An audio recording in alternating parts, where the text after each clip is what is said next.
हरे कृष्णा। अध्याय दूसरा, श्लोक नंबर 26। अथ चैनं नित्यजतं नित्यं वा मनयसेमृतं तथापि त्वं महाबाहो नैनं शोचितुम् अर्हसि। इसका अर्थ, किंतु यदि तुम यह सोचते हो कि आत्मा अथवा जीवन का लक्षण सदा जन्म लेता है तथा सदा मरता है, तो भी है महाबाहु, तुम्हारे शोक करने का कोई कारण नहीं है। तात्पर्य, सदा से दार्शनिकों का एक ऐसा वर्ग चला आ रहा है जो बौद्धों के ही समान यह नहीं मानता कि शरीर के परे भी आत्मा का स्वतंत्र अस्तित्व है।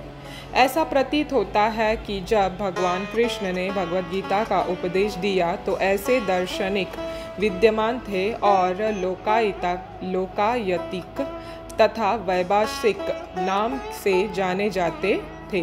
ऐसे दार्शनिकों का मत है कि जीवन के लक्षण भौतिक संयोग की एक परिपक्व काष्ठा में ही घटित होते हैं। आधुनिक भौतिक विज्ञानी तथा भौतिकवादी दार्शनिक भी ऐसा ही सोचते हैं। उनके अनुसार शरीर भौतिक तत्वों का संयोग है और एक अवस्था ऐसी आती है जब भौतिक तथा रासायनिक तत्वों का संयोग से जीवन के लक्षण विकसित हो उठते हैं।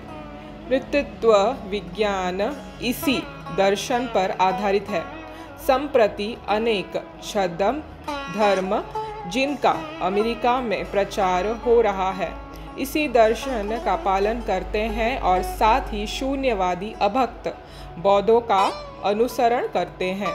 यदि अर्जुन को आत्मा का अस्तित्व में विश्वास नहीं था, जैसा कि वैभाषिक दर्शन में होता है, तो भी उसके शोक करने का कोई कारण न था। कोई भी मानव थोड़े से रसायनों की क्षति के लिए शोक नहीं करता तथा अपना कर्तव्य पालन नहीं त्याग देता है। दूसरी ओर आधुनिक विज्ञान तथा वैज्ञानिक युद्ध में शत्रु पर विजय प्राप्त करने के लिए न जाने कितने टन रसायन फूंक देते हैं। वैभाषिक दर्शन के अनुसार आत्मा शरीर के क्षय होते ही लुप्त हो जाता है।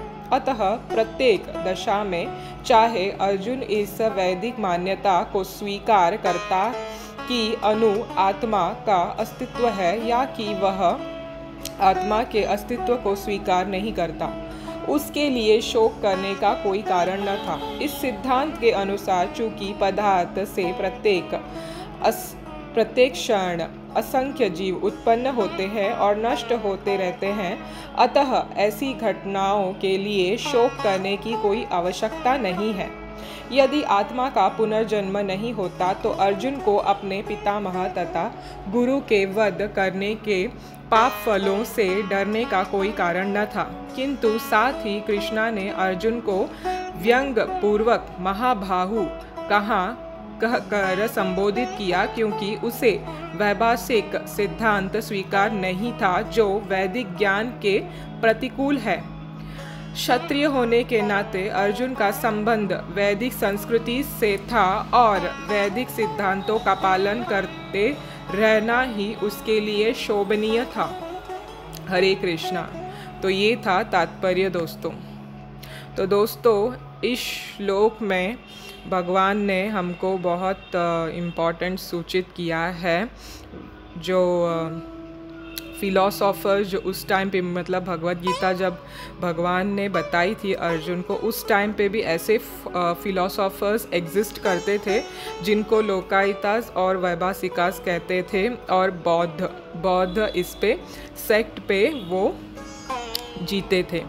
तो यहाँ पे ये थे वो लोग सोल को एक टाइम के बाद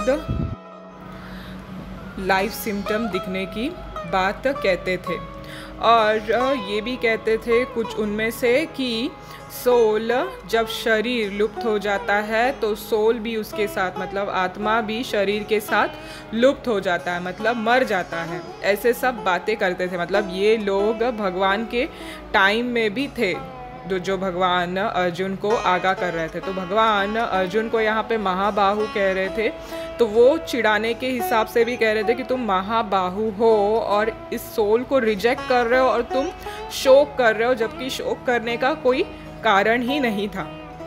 अभी जो ये फिलॉसफीज जो बता रहे हैं भगवान, फिलॉसोफर जो भी है, उसके एग्जाम्पल्स जो इस कैटेगरी में श्रीला प्रभुपाद ने तात्पर्य में बताया है वो है बुद्धिस्ट, दूसरे हैं लोकायतास और वैभाषिकास, जो बोलते हैं कि लाइफ सिम्टम्स जो है आत्मा की जो लक्षण है वो एक मैच्योर स्टेज जब मटेरियल कॉम्बिनेशन होती है फिजिकल बॉडी की और केमिकल कॉम्बिनेशन दोनों मिला के जब मैच्योर स्टेज पे पहुंचती तब ये सोल आता है, मतलब लाइफ सिम्टम दिखाई देते, ऐसे इनका कहना था उस टाइम पे। और तीसरे जो थे वो थे मॉडर्न मटेरियल साइंटिस्ट और मटेरियलिस्टिक फिलोसोफर्स, भौतिक वैज्ञानिक और आधुनिक वैज्ञानिक जो भौतिक शरीर के ऊपर ये कर रहे थे। तो ये भी यही बोलते थे कि फिजिकल एलिमेंट्स के कॉम्बिनेशन में मिलके लाइफ सिम्टम निकल के आती थी, फिजिकल एलिमेंट्स और केमिकल एलिमेंट्स मिला के। और चौथा जो है वो साइंस ऑफ एंथ्रोपोलॉजी, वो जो हम जानते हैं कि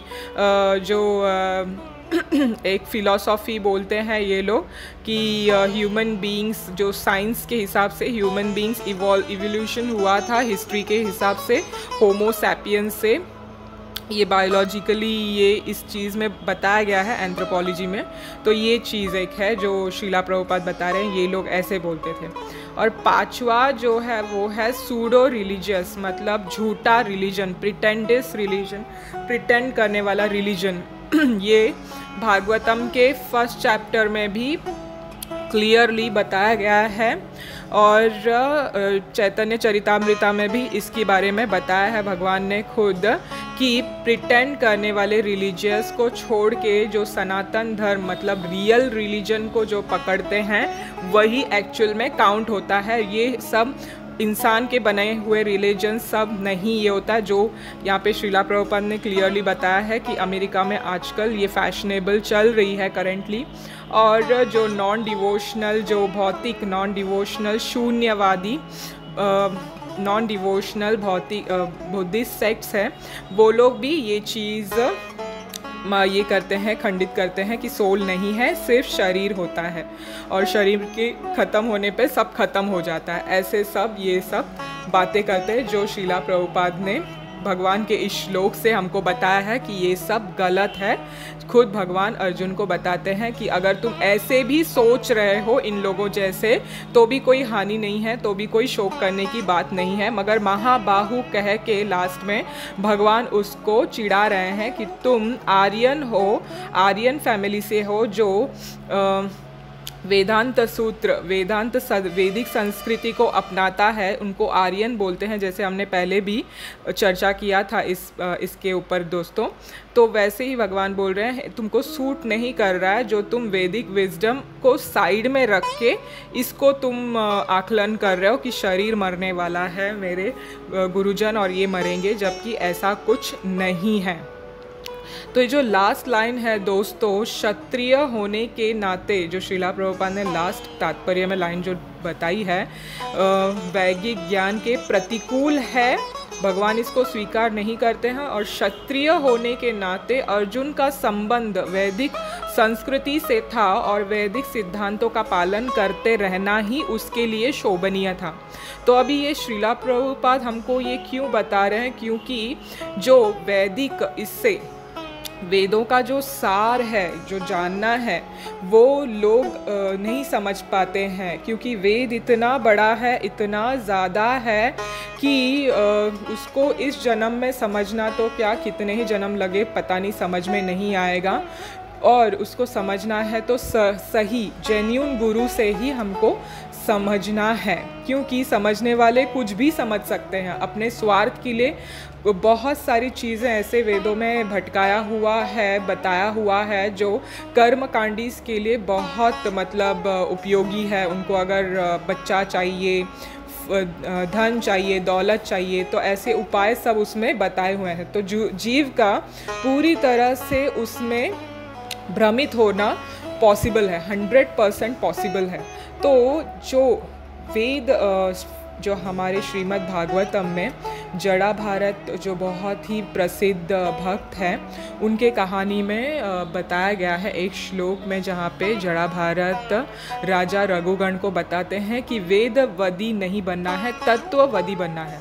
अब यहाँ पे श्रीला प्रभुपाद भी हमको यही समझा रहे हैं भगवान के इस श्लोक से अर्जुन को, कि भगवान उसको तत्ववादी बनने के लिए बोल रहे हैं, ना कि वेदवादी। क्योंकि वेदवादी जो रहते हैं वो सिर्फ वेदों को पढ़ते हैं, जैसे कल बताया था आपको पैरेट की स्टोरी, तो सिर्फ वो वेदों को पढ़ते हैं, उसको समझने की कोशिश नहीं करते हैं, उसकी तत्व को, उसके सार को, रियलिटी को समझने की कोशिश नहीं करते हैं।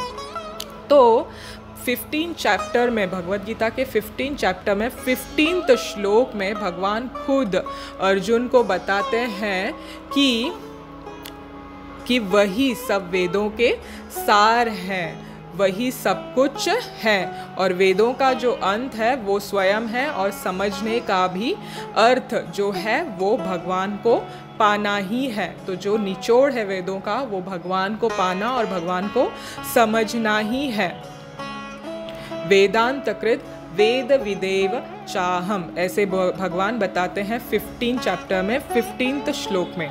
तो हर चीज़ का सार जो है वो भगवान है। तो ये है तत्ववादी, जो वेदों से वो निकालता है उसको तत्ववादी बोलते हैं। तो वेदवादी जो होता है वो सिर्फ वेदों से कुछ सार नहीं निकालता है, वो अपने ही मतलब के लिए पढ़ता है और उसे कुछ समझ में नहीं आता है।